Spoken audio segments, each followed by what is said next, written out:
I never thought the worst moment of my life would come from a piece of paper.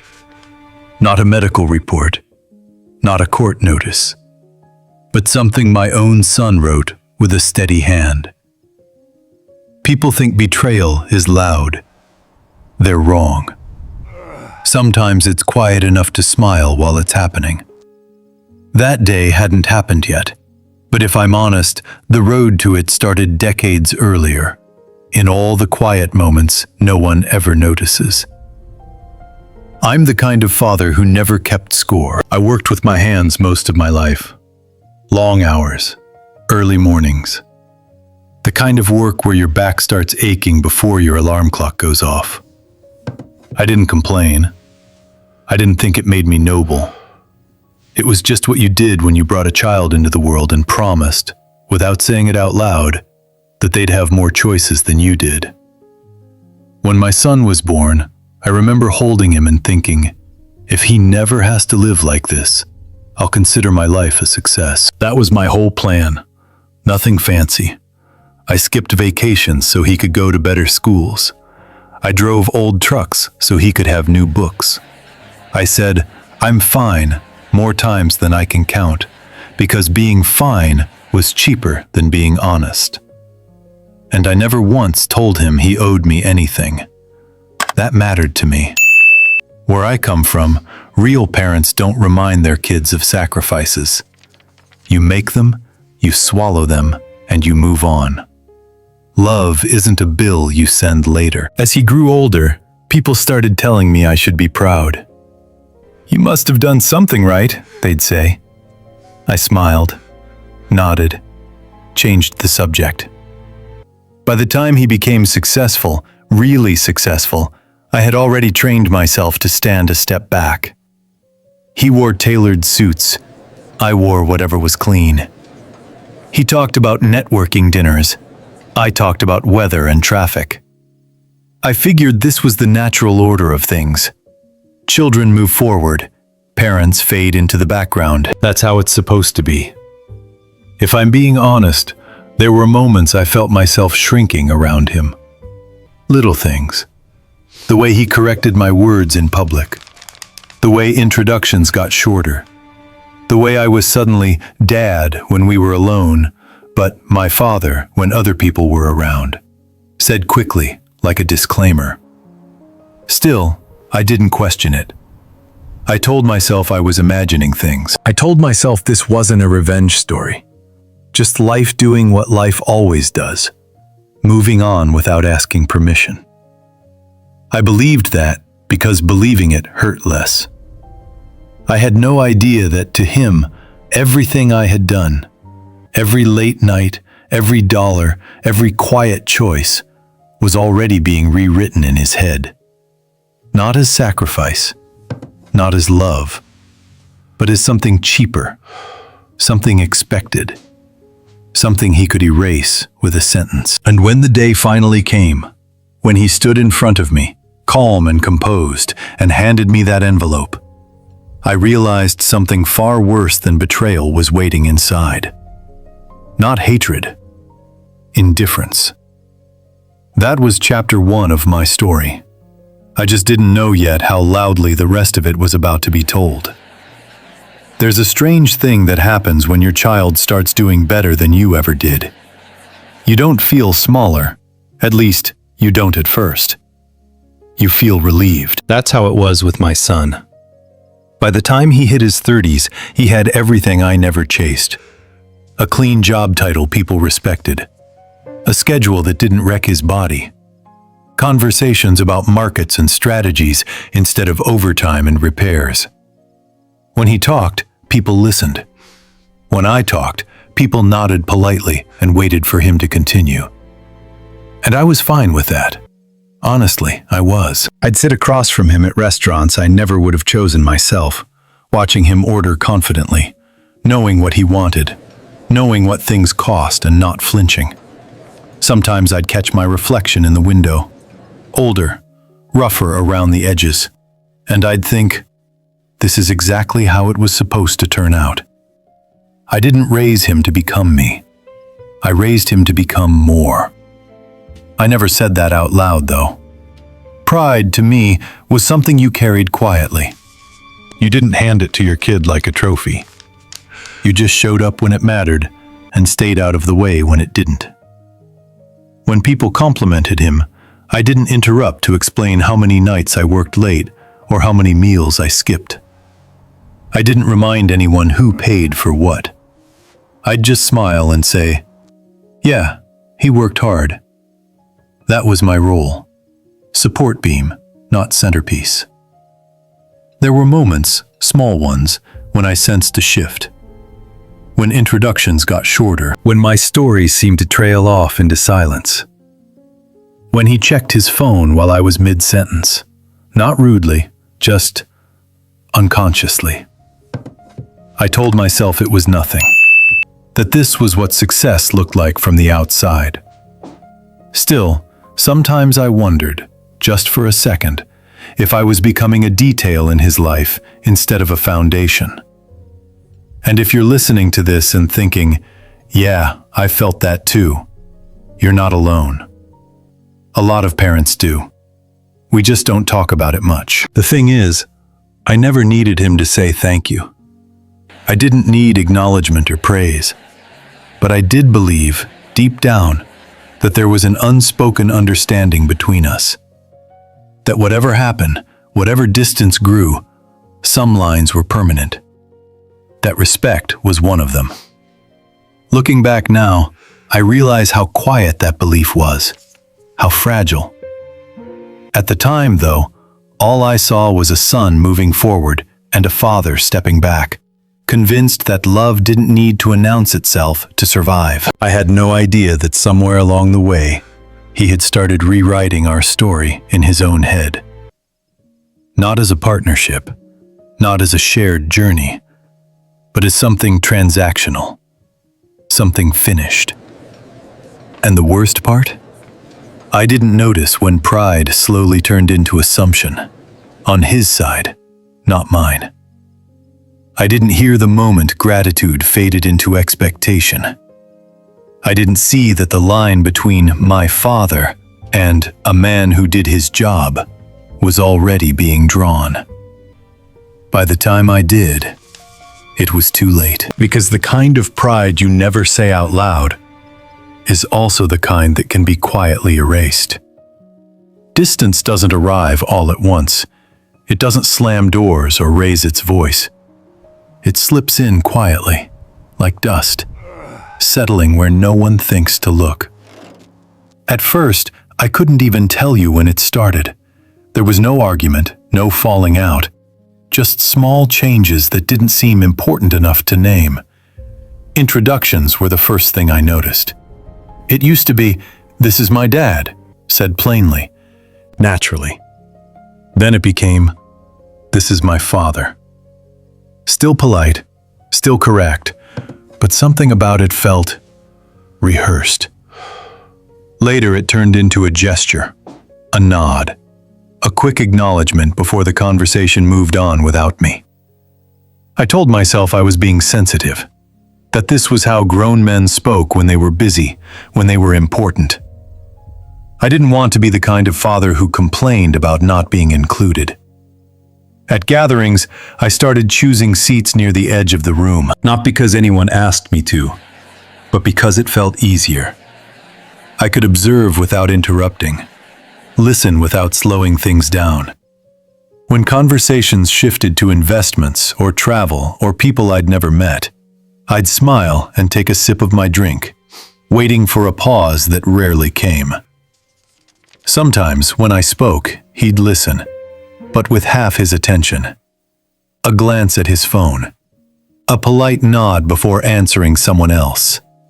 Not rude, just distracted, like a man juggling too many responsibilities to notice what he was setting down. I remember one moment clearly. We were at a restaurant with some of his friends. Someone asked where he grew up. He answered quickly, smoothly, named the city, the schools, the path that made sense on paper. He didn't mention the small house, the late nights, the years where vacation meant a day off that didn't cost anything. I sat there, napkin in my lap, realizing I had become background context. Not erased, but edited. That was the word that stuck with me later. Edited.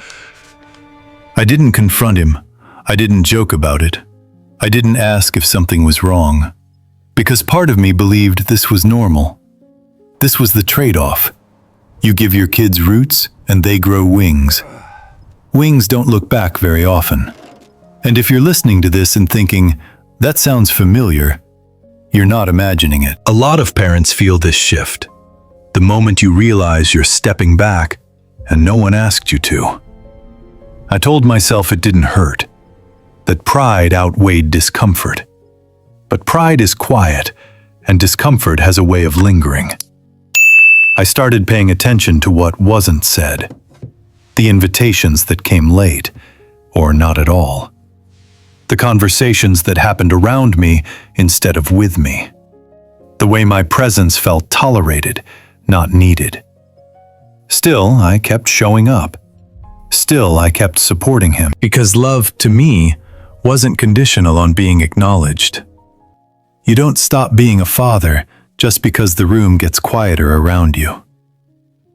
What I didn't realize then was that distance, left unchecked, doesn't stay neutral. It doesn't remain polite. It grows its own logic, its own justifications. And somewhere along the way, without a single argument to mark the moment, being a father in his life started to look, to him, less like a bond and more like a formality. That was when the ground began to shift beneath us. I just didn't hear it crack yet. I didn't grow up in a house where people said thank you for everything. Not because we were ungrateful, but because gratitude was assumed. You showed it by how you lived, not by what you said. My father never sat me down to explain sacrifice. He never listed the things he gave up. He just worked, came home tired, fixed what was broken, and the next morning did it all over again. When I once tried to thank him for something big, money he didn't really have, he waved it off like I'd embarrassed him. "Don't thank me," he said. "Just do right by your family when it's your turn." That was the lesson. So when I became a father, I carried that with me. I never framed what I did as generosity. I never wanted my son to feel like he owed me a debt he could never repay. Love shouldn't come with interest. That's why I never said things like, "After all I've done for you." Those words always felt cheap to me, like a receipt pulled out too late. I believed that if you raised a child with decency, respect would come naturally. Not because you demanded it, but because it made sense, like gravity. Maybe that belief came from my generation. We didn't talk much about feelings. We trusted the structure. Parents gave, children carried it forward. No speeches required. As my son grew older, I noticed how differently his world worked. People talked openly about boundaries, about owing nothing to anyone, about cutting ties if something didn't serve them anymore. I didn't judge it, not really. Times change. Words change.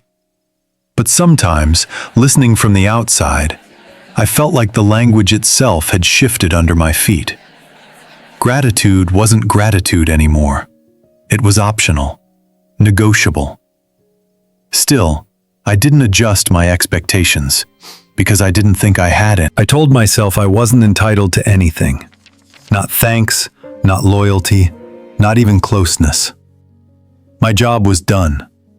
Anything that came after was a bonus. But here's the truth I didn't want to face. Even when you say you don't expect acknowledgement, you still expect understanding.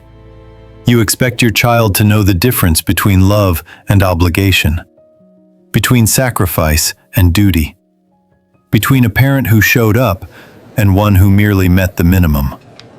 I never said that out loud. I assumed it was obvious. I assumed wrong. Looking back, I realize how dangerous silence can be. Not loud silence, the angry kind, but quiet silence. The kind that lets other ideas move in unchallenged. Ideas like, you didn't do anything special. Like, that's just what parents are supposed to do. Like, I don't owe you anything for being born. I never taught my son to say thank you for what I gave him. But I also never taught him why it mattered. That's the part that still sits heavy with me. Because when gratitude turns into expectation, and expectation turns into entitlement, something breaks. Not all at once, slowly, invisibly. And by the time you realize it's gone, you're standing there wondering how a lifetime of quiet giving became something so easy to dismiss.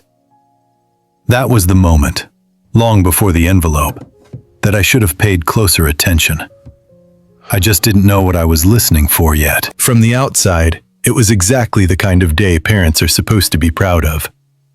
The venue was elegant but understated. Neutral colors, soft music. The kind of place where nothing felt accidental. My son had chosen it carefully. Somewhere that said established, not flashy. Respectable. I could tell it mattered to him. I arrived early, not because I was needed, but because that's how I've always been. Early enough to stay out of the way. Early enough to watch things take shape without being asked to shape them. I wore my best jacket. Nothing expensive, just clean, pressed, familiar. I remember checking myself in the mirror before leaving the house, tugging at the collar, wondering, not for the first time, whether I looked like I belonged there. The room filled slowly. Conversations layered over one another. Laughter, glasses clinking, people greeting each other like they already knew how the night would go. I recognized very few faces. When my son arrived, he looked comfortable in a way I never had at his age. Relaxed, confident. He moved through the room like someone who knew he'd earned his place in it. People shook his hand, patted his shoulder, asked questions that assumed success. I felt a familiar mix of emotions watching him. Pride mostly, a little awe, and something else I didn't quite name yet. He spotted me across the room and smiled. A quick smile, polite. He came over, hugged me briefly, and said, "Glad you made it, Dad." Not, "I'm glad you're here," just glad you made it. It wasn't unkind, it just wasn't intimate. As the evening went on, I noticed how carefully he managed distance. He never ignored me, but he never lingered either. Introductions were efficient. Conversations moved on quickly. I was included just enough to be appropriate. I took a seat near the edge of the room, nursing a drink I didn't really want. From there, I could see everything without being seen too much myself. There's a strange loneliness that comes from being present but unnecessary. I didn't feel excluded. I felt optional. At one point, I caught a glimpse of myself reflected in the glass behind the bar. An older man, standing alone, watching his son build a life that no longer needed his fingerprints on it. I told myself that was how it was supposed to be. That this was success, measured correctly. Still, something in the room felt rehearsed, controlled, like every word had been weighed before it was spoken. Every interaction calibrated. This was a celebration, but also a performance. I watched my son laugh with people who hadn't seen him struggle. People who didn't know the early mornings, the late nights, the years where things were tight but never spoken about. They knew the finished version, the polished one. And I realized something quietly unsettling. He wasn't hiding me, but he wasn't anchoring himself to me either. I stayed until it felt right to leave, shook hands, smiled, said congratulations like any other guest. When I hugged him goodbye, he thanked me for coming. As I walked out into the night air, I felt that familiar instinct to minimize my feelings. "You're reading too much into this," I told myself. "This is his night. Don't make it about you." So I didn't. I went home believing that this was just another step in letting go, that whatever distance I felt was the price of raising someone who could stand on his own. I had no idea that this carefully balanced evening, this perfect, polite, well-managed moment, was the last calm stretch before everything fell apart. And I didn't know yet how public that fall was going to be. He didn't hand it to me with anger. That's the part people don't understand.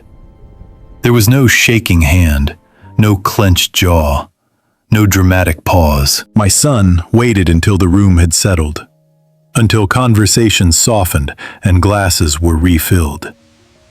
Then he walked over to me calmly, like a man delivering something he'd already decided was necessary. "Dad," he said quietly, "can I talk to you for a second?" I nodded. Of course I did. I always nodded. He placed a small envelope in my hand, white, plain, nothing written on the outside.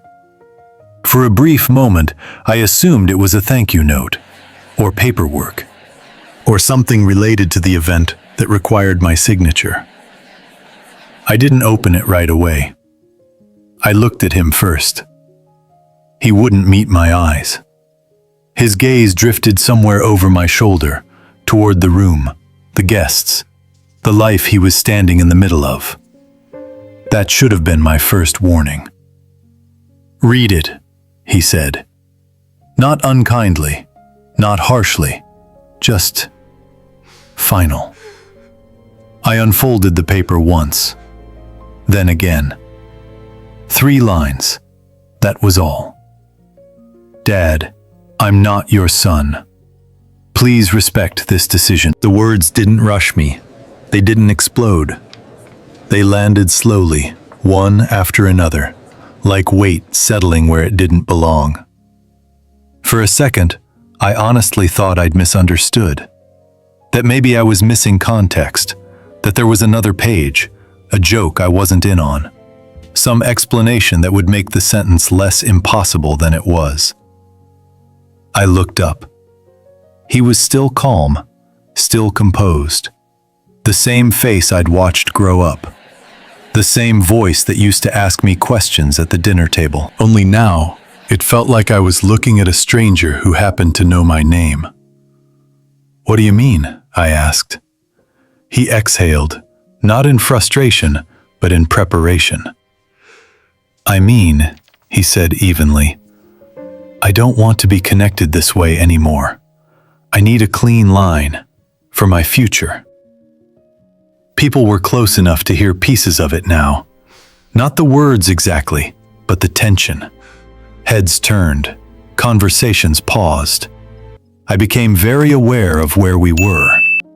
This wasn't a private moment. This wasn't something said in a car, or a living room, or over a difficult phone call. This was public. And somehow, that made it hurt less in one way, and far more in another. Because he wasn't angry. He wasn't lashing out. He was erasing. I folded the paper carefully. My hands were steady, which surprised me. I'd expected something, rage, grief, disbelief, to show up physically. But all I felt was a deep, hollow quiet. "If this is what you want," I said slowly, "I'll respect it." That was it. No raised voice, no plea, no scene. There was a pause then, a thin, uncomfortable stretch of silence. And in that silence, something almost absurd happened. A nearby phone chimed, a notification, loud enough to break the stillness. Someone laughed awkwardly. Someone else cleared their throat. My son didn't move. He stood there, eyes fixed ahead, jaw tight for the first time all evening. Just for a second, he looked small. Then the room breathed again. Conversations resumed, cautious and uneven. And the moment passed, at least on the surface. But inside me, something had shifted permanently. Not because he said he wasn't my son, but because of how easily he said it. And now, if you're listening to this, I want you to pause for a moment. Ask yourself, quietly, honestly, what you would have felt standing where I was. Not what you'd say, not what you think you should feel, but what would have gone silent inside you first.